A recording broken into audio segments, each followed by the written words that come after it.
አክሱም ማለት ብዙ ትርጉም አለው። የውሃ ሹም ማለት ነው ትርጉሙ። የውሃ ሹም እንግዲህ እስከ ህንድ ውቅያኖስ ድረስ አክሱም የሚሾሙ የኢትዮጵያ ነገሥታት ያስተዳድሩ ነበረ። በጣም ሰፊ ግዛት ነበረ ኢትዮጵያና በአገውኛ አክ ማለት አገውኛ ነው። ስለዚህ ሱም የሚለውም ከዚያ የመጣ ነው ይላሉ። ቋንቋውን እንግዳ ነኝ፣ እሺ ብሳሳት እንዳትቆጡኝ። ስለዚህ አክሱም ማለት ትርጉሙ አገውኛ ነው፣ የውሃ ሹም ማለት ነው። ጽዮን ማለት የጽዮን ነገሥታት ሀገር ማለት ነው። በጽዮን የነገሱ ነገሥታት ሀገራቸው ማለት ነው። እዚያ አርፋለች። ከዚያ በኋላ በእነዚህ በብሉይ ኪዳን ጌታ እስከሚወለድ ድረስ አራቱ ቦታዎች የኢትዮጵያ የሃይማኖት ምንጮች ናቸው። ብሉይ ኪዳን ይነገርባቸዋል፣ ትምህርት ይሰጥባቸዋል፣ መስዋዕት ይቀርብባቸዋል፣ እግዚአብሔር ይመሰገንባቸዋል። አራቱ ቦታዎች የብሉይ ኪዳን የኢትዮጵያ የሃይማኖት መሰረቶች ናቸው። በሌላ ቋንቋ ምን ይባላሉ? አራቱ መናብርተ ጽዮን ይባላሉ። እስኪ በሉ ልጆች። አይምሯችሁ እኮ በጣም ትልቅ ነው፣ እናንተ ጎበዞች ናቸው። የጽዮን አራቱ መንበሮቿ ማለት ነው የተቀመጠችባቸው እና በኢትዮጵያ ንጉሥ ሲነግስ የአራቱ የጽዮን መናብርት ነገሥት አለቆቹ የቤተ ክርስቲያኑ አስተዳዳሪዎች ካልተገኙ ኢትዮጵያ ንጉሥ አይነግስም። ምን ምን ድርሻ እንዳላቸው ደግሞ ነግራቸዋለሁ፣ እንዳትረሱ። ተፈትኖ ላለፈ ሰው ሽልማት ይኖረዋል። እሺ፣ አንደኛ ንጉሡ ሲነግስ የመርጡ ለማርያሙ የቤተ ክርስቲያን አለቃ ልብስ ያለብሰዋል። ምን ያለብሰዋል? ልብስ። የተድባበ ማርያሙ የቤተ ክርስቲያን አለቃ ደግሞ ኢትዮጵያ የሚነግሰውን ንጉሥ በትር ይሰጠዋል። ምን ይሰጠዋል?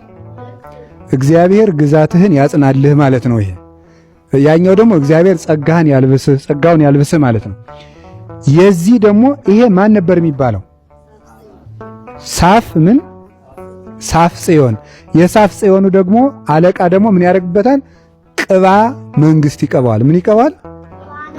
ቅባ መንግስት ይቀባዋል። ወይም ዳዊት የነገሰበትን ሰሎሞን የነገሰበትን ቅባ መንግስቱን ይጸልይና ይቀባዋል ማለት ነው። ስለዚህ የጣና ቂርቆሱ የአለቃው ማዕረግ ሊቀ ካህናት ነው የሚባለው። ለምን? ሊቀ ካህናት ድርሻው ምንድነው? መቅባት ነው። የአክሱም ጽዮኑ ንቡረ እድ ነው የሚባለው። ንቡረ እድ ደግሞ ራሱን ቻለ ትርጉም አለ፣ እነግራችኋለሁ። ከዛ የአክሱም ጽዮኑ ምን ያደርግለታል? ለንጉሱ ዘውድ ይደፋለታል። ምን ያደርጋል? ዘውድ። ንቡረ እድ ማለት እጁን የሚያኖር ማለት ነው፣ ወይም ደግሞ እጁ የሰለጠነ ማለት። ስለዚህ እሱ እጁን ጭኖ ዘውድ ሲያደርግበት የኢትዮጵያ ንጉሥ ይባላል። ስለዚህ እነዚህ አራቱ ቦታዎች የኢትዮጵያን ንጉሥ ባርከው እየሾሙ ኢትዮጵያን ሰላም ያደረጉ ሀገሮች ናቸው ማለት ነው።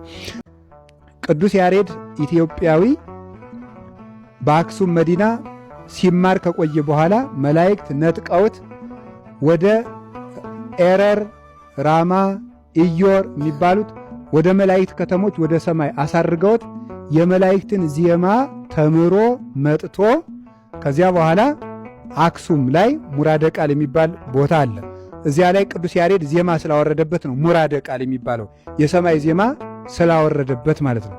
ከዚያ ዋይ ዜማ ዘሰማይኩ በሰማይ መላእክት ቅዱሳን፣ ከሰማይ መላእክት የሰማሁት ዜማ ምን ያምር ብሎ ይህንን ዜማ አክሱም ላይ አንድ ክንድ ከመሬት ከፍ ብሎ አመስግኗል። በዘመኑ የነበሩት ንጉሥ ገብረ መስቀልና የአክሱም ምዕመናን ወይም ደግሞ ሕዝቦች ይሄ የማናውቀውን ዜማ አምጥቶ የሚጮህ ለምንድን ነው አንቀበልም ሲሉ፣ አይ ሱባኤ እንግባ ተባለ። ምን ተባለ? ሱባኤ እንግባና እግዚአብሔር ከመሰከረለት እንቀበለው፣ ካልመሰከረለት አንቀበልም ተባለ። ህዳር 1 ቀን ተጀምሮ ህዳር 1 ቀን ሱባኤ ተጀመረ።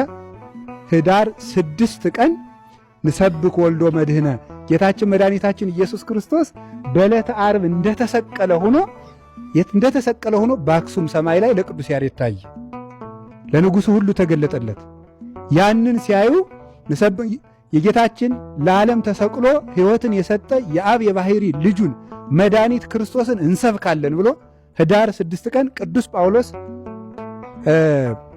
አይሁድ እሰ ትምህርተ ይሲአሉ፣ አይሁድ ምልክትን ይጠይቃሉ ይፈልጋሉ፣ ወሰባ ጽርዕኒ ጥበብ ይሲአሉ፣ የግሪክ ሰዎች ደግሞ ፍልስፍና ጥበብ ይጠይቃሉ፣ ንሕነሰ ንሰብክ ክርስቶስ ኀዘ ተሰቅለ፣ እኛ ግን የተሰቀለውን ክርስቶስን እንሰብካለን እንዳለ ቅዱስ ጳውሎስ። ቅዱስ ያሬድ ያንን የቅዱስ ጳውሎስን ዜማ መድኃኔ ዓለምን እያየ አክሱም ሆኖ ይህንን አዜመው። ከዚያ በኋላ እንግዲያስ ይሄስ የእግዚአብሔር ዜማ ነው ብለው ተቀበሉት። በዚህ ምክንያት ዛሬ ወሩ በገባ ከአንድ ጀምሮ እስከ 7 አክሱም የሚደረገው ሱባኤ ምህላ ቅዱስ ያሬድ የጀመረው ነው ማለት ነው። ከዚያ ዜማውን በዚህ ተገልጦለት አስተምሮ በዚያ በኋላ የኢትዮጵያ ቦታዎችን ሁሉ እየዞረ ሲጎበኝ ከአቡነ አረጋዊ ጋር እዚህ መጥቶ ድጓ አስተምሮ ድንጋዩ ላይ ቀለም በጥብጦ ብራና ጽፎ አስተምሮ ሄዷል። እዚህ አስተምሮ ከሄደ በኋላ ቀለም የመጠበጠባቸው ድንጋዮች አሉ፣ ድጓው አለ፣ በዘመን ይለካል። መስቀሉ ደግሞ እዚህ አለ። መስቀሉ ፈረንሳይ ሀገር ተሰርቆ ከሄደበት በ2006 ዓመተ ምህረት ብፁዕ ወቅዱስ አቡነ ማትያስ ርዕሰ ሊቃነ ጳጳሳት ዘኢትዮጵያ ወጨጌ ዘመንበረ ተክለ ሃይማኖት ሊቀ ጳጳስ ዘአክሱም እሳቸው መጥተው ከፈረንሳይ ተሰርቆ የሄደው መስቀል ተመልሶ ታምር አድርጎ እዚህ ገዳሙ ገብቷል። አሁን ዛሬ የቅዱስ ያሬድ መስቀል እዚህ አለ። ቅዱስ ካባውም አለ። ቅዱስ ያሬድ ይባርከናል ማለት ነው። እግዚአብሔር ይባርክ። በቀዳማዊ ምኒልክ አማካኝነት ህዳር 21 ቀን ኢትዮጵያ መጣች እላችኋለሁ። ህዳር 21 ቀን አክሱም የገባችበት ቀን ነው። 4 ማረፊያዎች ነበሯት። አንዱ መርጡለ ማርያም ይባላል፣ ምስራቅ ጎጃም ውስጥ ነው። መርጡለ ጽዮን ነበር የምትባለው። አንዱ ሳፍ ጽዮን ይባላል፣ ጣና ቂርቆስ ነው። እኔ የመጣሁበት ገዳም ነው። እዚያ አርፋለች። 4ቱ የጽዮን መንበሮች ነው የሚባሉት። አንደኛው ተድባበ ጽዮን ይባላል፣ ወሎ ውስጥ የሚገኝ ነው፣ ደቡብ ወሎ ውስጥ። አንደኛዋ አክሱም ጽዮን ናት። መጨረሻ ላይ ዛሬ አርፋ የምትገኘው አክሱም ነው። ህዳር 21 ቀን አንደኛ ከዚያ የገባችበት ቀን ነው። ሁለተኛ በግራኝ መሐመድ ጊዜ ታቦተ ጽዮን በስደት ዝዋይ ገዳም ቆይታለች። እዚህ ዝዋይ ቆይታ ግራኝ ካረፈ በኋላ ተመልሳ አክሱም የገባችው ህዳር 21 ቀን ነው። ስለዚህ ታቦተ ጽዮን ይህን ሁሉ ኃይል አድርጋ መታ። ኢትዮጵያውያን እኮ ወርቅ ህዝቦች ነን በእውነቱ። ኢትዮጵያውያን ብንሆን ማለት ነው። ኢትዮጵያውያን ኮቴሽን እግዚአብሔር የሚላት ኢትዮጵያ ማለት ነው። እናንተ በያፋችሁ የምትሏትን ኢትዮጵያ አይደለም ነው የሚለው። እግዚአብሔር የሚላት ኢትዮጵያውያን ብንሆን ይገርማችኋል እኮ ኢትዮጵያ ትላላችሁ እንዴ? ብፁዓን ነን በእውነት ብፁዓን። እንዴት እኛ ይሄ ታቦት ከሲና ሲወርድ የለን።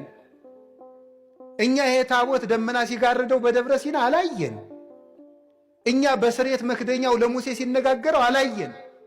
እኛ ይሄ ታቦት ዮርዳኖስን ሲከፍል አላየ ነው። እኛ ግንብ ሲያፈርስ አልነበርን። እኛ ዳጎንን ሲቀጠቅጥ አላየን። እኛ ጦርነት ሲያሸንፉበት አላየን። ሳናይ የምናምን ኢትዮጵያውያን ክቡራን ነን በእውነቱ ማለት ነው። ለዚህ ነው እግዚአብሔር ታቦተ ጽዮንን የሰጠን ማለት ነው።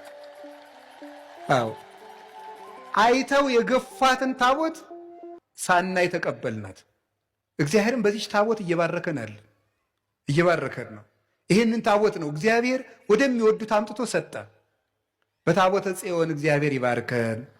ህዳር 21 ቀን ታቦተ ጽዮን ስደቷ እንዳበቃ የኢትዮጵያን ስደትና መከራ በቃ ይበለን መድኃኔዓለም።